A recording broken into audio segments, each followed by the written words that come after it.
Hello everyone. आज हम आपके सिलेबस के एक टॉपिक गोल्जी बॉडी या गोल्जी कॉम्प्लेक्स या गोल्जी अपरेटस इनके बारे में बात करेंगे। तो जाहिर सी बात है कि ये तीन नाम क्यों हैं, इन तीनों नाम से एक ही चीज़ को क्यों जाना जा रहा है। तो वन बाय वन हम इन सभी के बारे में, इनकी स्ट्रक्चर, इनके फंक्शन, इनके बारे में हम बात करेंगे।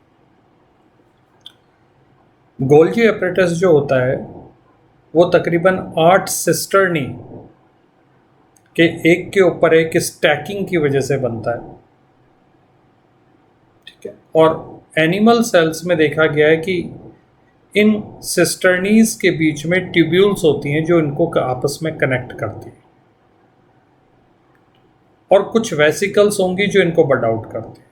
तो टेक्निकली एक गोल्जी बॉडी या गोल्जी कॉम्प्लेक्स या गोल्जी अपरेटस, इनको बनाने के लिए 3 टाइप के स्ट्रक्चर होंगी।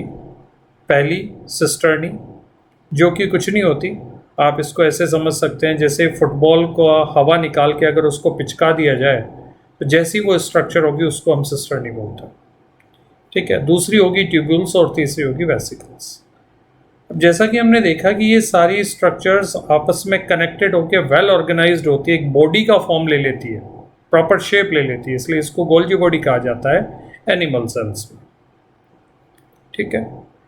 लेकिन प्लांट्स में 2-3 सिस्टर्नी के स्टैक्स अलग अलग प्रेजेंट रहेंगे जो आपस में ट्यूबुलर कनेक्शंस के थ्रू जुड़े हुए नहीं होंगे, और इस वजह से कभी कभी उनको डिक्टियोजोम यानी जालिकावत रूप में एक संरचना है ये भी बोल दिया जाता है। तो काम तो वो भी गोल्जी बॉडी का ही कर रहे हैं, लेकिन वो एक बॉडी के फॉर्म में नहीं होने की वजह से साइंटिस्ट ने एक नया टर्म इजाद किया, गोल्जी अपरेटस या गोल्जी कॉम्प्लेक्स। तो ये इनके टर्म्स की सिंपल सी वजह है।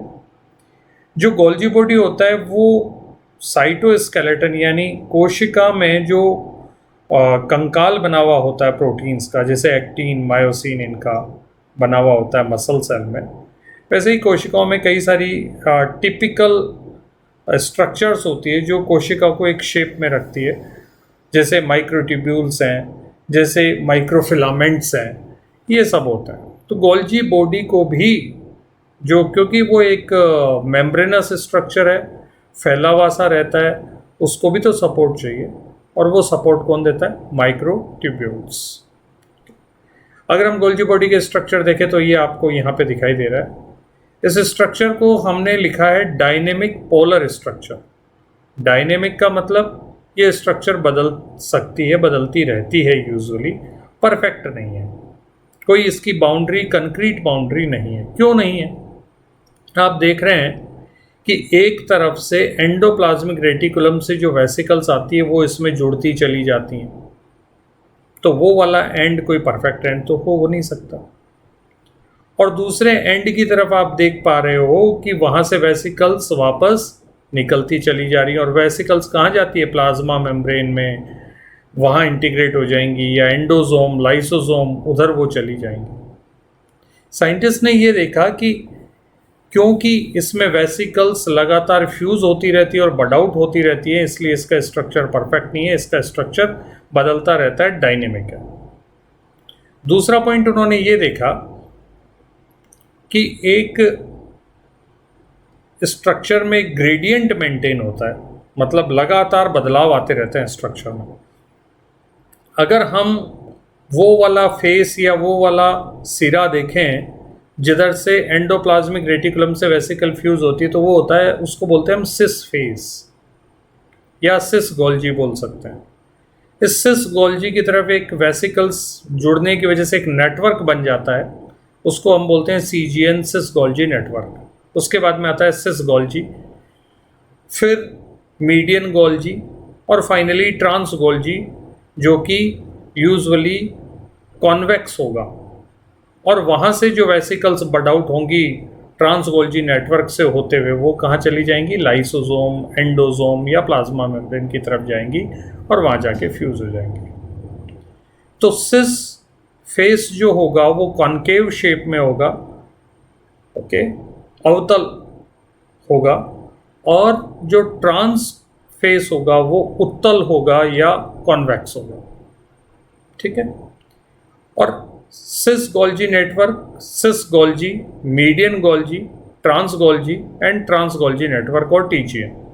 लगातार हम यहाँ पे देखें तो स्ट्रक्चर में भी लगातार बदलाव आते हैं। तो एक तरफ का जो स्ट्रक्चर है, एक सिरे का स्ट्रक्चर और दूसरे सिरे के स्ट्रक्चर से पूर्णतया भिन्न हो जाता है, इसलिए हम इसको पोलर स्ट्रक्चर बोलते हैं कि इसके दो पोल बन गए और वो दोनों के दोनों पोल एक जैसे बिल्कुल नहीं है, इसलिए हमने इसको डायनेमिक पोलर स्ट्रक्चर नाम दिया। पोलैरिटी सिर्फ स्ट्रक्चर में ही नहीं है, इसके फंक्शन में भी पोलैरिटी होगी।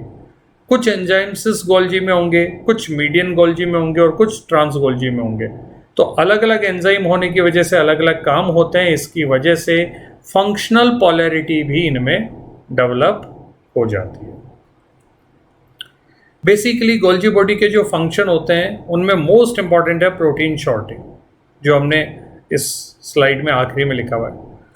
प्रोटीन सॉर्टिंग का मतलब हो गया सॉर्ट आउट करना, यानी काफ़ी सारी जो भी प्रोटीन्स हैं, यानी वो तमाम प्रोटीन्स जिनको सेल से बाहर सिक्रीट होना है या जिनको लाइसोसोम में जाना है या जिनको लाइसोसोम की मेम्ब्रेन में जाना है या उसके अंदर जो कैविटी है या जिसको हम ल्यूमेन बोलते हैं उसमें जाना है, या प्लाज्मा मेम्ब्रेन में इंटीग्रल होने वाली प्रोटीन्स जो भी हैं, जो ट्रांसपोर्टर्स वगैरह होते हैं प्लाज्मा मेम्ब्रेन में, वो सभी प्रोटीन्स गोल्जी बॉडी से होते हुए ही जा सकती हैं। वो बनती कहाँ हैं? रफ एंडोप्लाज्मिक रेटिकुलम पर एसोसिएटेड जो राइबोसोम्स होते हैं वहाँ से वो प्रोटीन बनती है और बनते ही वो रफ एंडोप्लाज्मिक रेटिकुलम की ल्यूमेन में या उसकी मेम्ब्रेन में चली जाएंगी, जहाँ उनकी प्रोसेसिंग होगी। प्रोसेसिंग का मतलब उनमें कुछ मॉडिफिकेशंस होंगे और प्रॉपर मॉडिफिकेशन हो गया तब ही वो प्रोटीन वेसिकल में पैक होकर या तो उसकी मेम्ब्रेन या उसकी ल्यूमेन में होते हुए वो कहाँ चली आएंगी? सिस फेस ऑफ गोल्जी, और गोल्जी में वो आके फ्यूज हो जाएंगी। फिर उन प्रोटीन्स का गोल्जी में, सिस गोल्जी, मीडियन गोल्जी और ट्रांस गोल्जी में मॉडिफिकेशंस होते हैं और मॉडिफिकेशन होने के बाद में वो ट्रांस गोल्जी से वेसिकल के फॉर्म में बर्ड आउट हो जाएंगी और एक तरफ तो वो चली जाएंगी लाइसोसोम की तरफ और दूसरी तरफ किधर चली जाएंगी? प्लाज्मा मेम्ब्रेन की तरफ। तो कुल मिला के सारी प्रोटीन, लाइसोसोम, प्लाज्मा मेम्ब्रेन और सेक्रेटरी प्रोटीन्स, ये सारी प्रोटीन्स कहाँ हैं? गोल्जी बॉडी में। अब ये गोल्जी बॉडी इनको सॉर्ट आउट कैसे करता है, कौन सी प्रोटीन को किधर जाना है, ये कैसे तय होता है, ये एक बहुत इंपॉर्टेंट फंक्शन है, ठीक है। हालांकि वो प्रोटीन के सिग्नल से होगा लेकिन वो काम होता कहाँ है? गोल्जी बॉडी में होता है। इसके अलावा कुछ इम्पॉर्टेंट टास्क हैं, जैसे क्योंकि हम बॉटनी के स्टूडेंट्स हैं तो हमें अच्छे तरीके से पता है कि सेल वॉल प्लांट सेल का एक स्पेसिफिक फीचर है और सेल वॉल में सेल्यूलोज के अलावा मैट्रिक्स होता है। वो जो मैट्रिक्स होता है वो किसका बना होता है? पैक्टिन और हेमीसेल्यूलोज का। और सेल्यूलोज के क्या होते हैं? फाइब्रिल्स होते हैं। बिल्कुल उसी तरीके से जैसे आपने आरसीसी की बिल्डिंग बनते हुए देखा है, उस बिल्डिंग में जो लोहे के जो सरिये हैं वो सेल्यूलोज की तरह होंगे और जो सीमेंट और कंक्रीट का जो मिक्सचर है वो मैट्रिक्स की तरह होगा, जिसके कंपोनेंट कौन होंगे? पैक्टिन और हेमीसेल्यूलोज, ठीक है। तो इनका सिंथेसिस प्लांट सेल में कहाँ होता है? गोल्जी बॉडी में। इसी तरीके से कुछ और कॉम्प्लेक्स पॉलीसेकेराइड्स का सल्फेशन भी होता है, जैसे प्रोटियोग्लाइकन्स, ये भी गोल्जी बॉडी में होगा। इसी तरीके से अगर हम एक टाइप का प्लाज्मा मेम्ब्रेन का लिपिड देखें जिसको हम कहते हैं स्फिंगोलिपिड्स, तो स्फिंगोलिपिड में जो सिंपलेस्ट टाइप का स्फिंगोलिपिड होता है सेरेमाइड, वो सेरेमाइड कहाँ बन जाता है? एंडोप्लाज्मिक रेटिकुलम में, और वो एंडोप्लाज्मिक रेटिकुलम से वेसिकल में पैक होके कहाँ पहुँचा दिया जाता है? गोल्जी बॉडी में। और फिर उस सेरेमाइड पर कॉम्प्लेक्स ओलिगोसैकेराइड टेल्स को अटैच किया जाता है, जिसकी वजह से वो स्फिंगोलिपिड, कॉम्प्लेक्स स्फिंगोलिपिड में तब्दील हो जाता है, जैसे कि स्फिंगोमाइलिन। ओके, तो ये दो फंक्शन हमने कंसिडर किया। तीसरा और इम्पॉर्टेंट फंक्शन जो होता है वो होता है ग्लाइकोसाइलेशन ऑफ प्रोटीन्स। जैसा हमने बात करी थी कि सिस, मीडियन और ट्रांस गोल्जी में प्रोटीन्स के मॉडिफिकेशंस होते हैं, तो कौन से टाइप के मॉडिफिकेशंस हैं?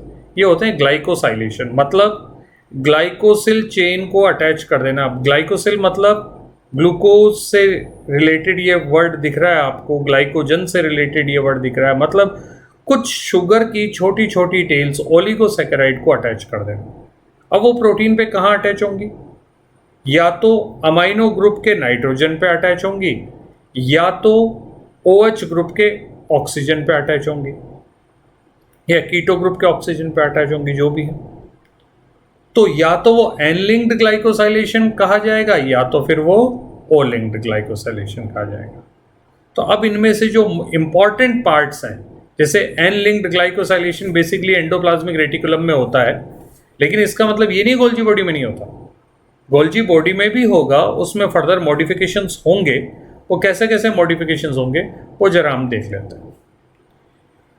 जैसे आप यहाँ पे देख रहे हैं कि गोल्जी बॉडी से जो एंडोप्लाज्मिक रेटिकुलम से जो प्रोटीन आया था, उस प्रोटीन पर मैनोज रेजिड्यूज लगे हुए हैं और एन एसिटाइल ग्लूकोसामिन लगे हुए हैं।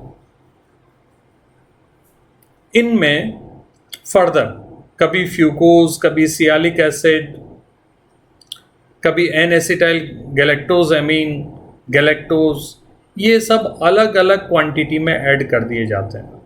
और जैसे ही सियालिक एसिड अगर अटैच हो गया तो ये तय हो जाता है कि वो प्रोटीन्स जो होंगी वो किधर की तरफ जाएंगी? प्लाज्मा मेम्ब्रेन की तरफ जाएंगी, वो कभी भी लाइसोसोम की तरफ नहीं जाएंगी। तो इस तरीके से इन सिग्नल्स के बेसिस पे प्रोटीन का सॉर्ट आउट किया जाता है। अब जाहिर सी बात है, ये जो मॉडिफिकेशंस हो रहे हैं, इन मॉडिफिकेशन को अलग अलग हद तक किया जा सकता है अलग अलग प्रोटीन पर। जैसे कुछ प्रोटीन्स में मैनोज को हटाया, सिर्फ फ्यूकोज लगा, कुछ में फ्यूकोज के साथ में एन एसिटाइल गैलेक्टोजामिन लगा, कुछ में फ्यूकोज के साथ में गैलेक्टोज लग गया, कुछ में फ्यूकोज और सियालिक एसिड लग गया। तो हम देखते हैं कि जब ट्रांस गोल्जी नेटवर्क तक आते आते इनमें जो भी मॉडिफिकेशंस होते हैं, उन मॉडिफिकेशन होने के बाद में जो प्रोटीन इमर्ज होगा वहाँ से, यानी TGN से जो बाहर निकलेगा वेसिकल में पैक होकर प्लाज्मा मेम्ब्रेन की तरफ जब जा रहा होगा, तो वहाँ वैरायटी ऑफ प्रोटीन्स हो जाएंगे। अगर एक ही प्रोटीन सीक्वेंस है या उसमें हल्का सा बदलाव आया जिसकी वजह से कोई सिग्नल बन गया, तो वहाँ पर उन सिग्नल की वजह से अलग अलग टाइप के ओलिगोसैकेराइड टेल्स को वहाँ पे अटैच करवा दिया जाता है। In total variation in the glycoprotein is basically introduced in Golgi body. So variety जो होता है ग्लाइकोप्रोटीन्स का, और वैरायटी क्यों ज़रूरी है? सेल सेल इंटरेक्शन के लिए ज़रूरी है। चलिए, सेल सेल इंटरेक्शन एक अलग मुद्दा आ जाता है, आप बहुत अच्छे से समझते हैं। ब्लड ग्रुप, जो ब्लड ग्रुप है, A blood group, B blood group, AB and O blood group, वो किसकी वजह से आता हो? ये डिफरेंस किसकी वजह से? ग्लाइकोप्रोटीन्स की वजह से। ये जो ग्लाइकोप्रोटीन है वो RBC पे प्रेजेंट रहता है, RBC की मेम्ब्रेन में रहते हैं। और मेम्ब्रेन, हमने अभी पहले बात करी थी, प्लाज्मा मेम्ब्रेन की प्रोटीन कहाँ बनती है? एंडोप्लाज्मिक रेटिकुलम से जो एसोसिएटेड राइबोसोम है वहाँ से बनेगी, और बनते बनते ही वो कहाँ? एंडोप्लाज्मिक रेटिकुलम में आ जाएगी, वहाँ से वेसिकल से पैक होकर गोल्जी बॉडी में आएंगी। और एंडोप्लाज्मिक रेटिकुलम और गोल्जी बॉडी में लगातार उनमें कुछ ना कुछ मॉडिफिकेशंस होते चले जाएंगे, और फाइनली वो गोल्जी बॉडी के TGN से वेसिकल के फॉर्म में बड आउट होकर प्लाज्मा मेम्ब्रेन में जाकर इंटीग्रेट हो जाएगी। तो ये रहा हमारा processing of N linked oligosaccharide का एक केस। कुछ प्रोटीन जो लाइसोसोम की तरफ जाती है उनमें भी एन लिंक्ड ओलिगोसैकेराइड पर ही चेंजेस होंगे। खास बात यह है कि लाइसोसोमल प्रोटीन्स में एक सिग्नल पैच होता है। पैच का मतलब 3 डायमेंशनल एक शेप बन जाता है, एक पर्टिकुलर स्ट्रक्चर बन जाती है, जैसे होलोग्राम्स होते हैं, जो कि 3D बाहर से देखने पे एक जैसा दिखेगा, लेकिन उसका 3D स्ट्रक्चर अलग होता है। तो उस सिग्नल को पहचान करके ये तय किया जाता है कि ये लाइसोसोमल प्रोटीन है, और उन पर फर्दर अलग अलग टाइप के मॉडिफिकेशन करे जाते हैं। क्या मॉडिफिकेशन करे जाते हैं? वहाँ से कुछ मैनोज को हटा लिया जाता है और किसी एक मैनोज पे स्पेसिफिक पोजीशन 6th कार्बन पर एक फॉस्फेट अटैच करवा दिया जाता है। UDP से एक फॉस्फेट को ले लिया जाता है और एन एसिटाइल ग्लूकोजामिन फॉस्फोट्रांसफरेज ये क्या करेगा? एन एसिटाइल ग्लूकोजामिन UDP से फॉस्फेट को ले लेगा और मेन्नोज के 6 कार्बन पे अटैच कर देगा। फिर ग्लाइकोसाइडेजेज एन एसिटाइल ग्लूकोजेमिन को वापस हटा देगा, तो बच गया क्या? मेन्नोज 6 फॉस्फेट। ये मेन्नोज 6 फॉस्फेट ही ऐसी संरचना है जिसको देखकर ये तय किया जाता है कि इस प्रोटीन को गोल्जी बॉडी में से प्लाज्मा मेम्ब्रेन की तरफ ना ले जाकर किधर लेके जाना है? लाइसोसोम की तरफ लेके जाना है। तो ये एक बहुत बड़ा मुद्दा, तो यही प्रोटीन शॉर्टिंग बेसिकली हमने यहाँ पे समझा। और प्रोटीन शॉर्टिंग होने के बाद में जो ट्रांसपोर्ट है वो आप यहाँ पे बहुत आसानी से देख सकते हैं इन सारी चीज़ों में। कुछ टीजीएन से, कुछ वेसिकल लेट एंडोसोम से होते हुए लाइसोसोम में फ्यूज हो जाती है। प्लांट के केस में लाइसोसोम नहीं होता, वैक्यूल्स होता है, तो वैक्यूल्स में फ्यूज हो जाएंगी। ठीक है। कुछ केसेस में ये जो वेसिकल्स है जो टीजीएन से इमर्ज होती है वो एक्सोसाइटोसिस करवाती है, यानी वो प्लाज्मा मेम्ब्रेन से फ्यूज होंगी और अपने अंदर वाले कंटेंट को सेल से बाहर फेंक देगी। ठीक है। तो इस तरीके से ये पूरा का पूरा गोल्जी बॉडी है। इसलिए गोल्जी बॉडी को ट्रैफिक पुलिस भी बोला जाता है नॉर्मल वे में, एक बच्चों को समझाने के तरीके से, कि यहाँ पर लगभग सारे जो प्रोटीन्स हैं वो एक बार यहाँ पे आ जाते हैं, जो भी मेम्ब्रेनस प्रोटीन्स हैं, और यहाँ से वो फाइनली शॉर्ट आउट करे जाते हैं। Thank you so much. Stay home, stay blessed.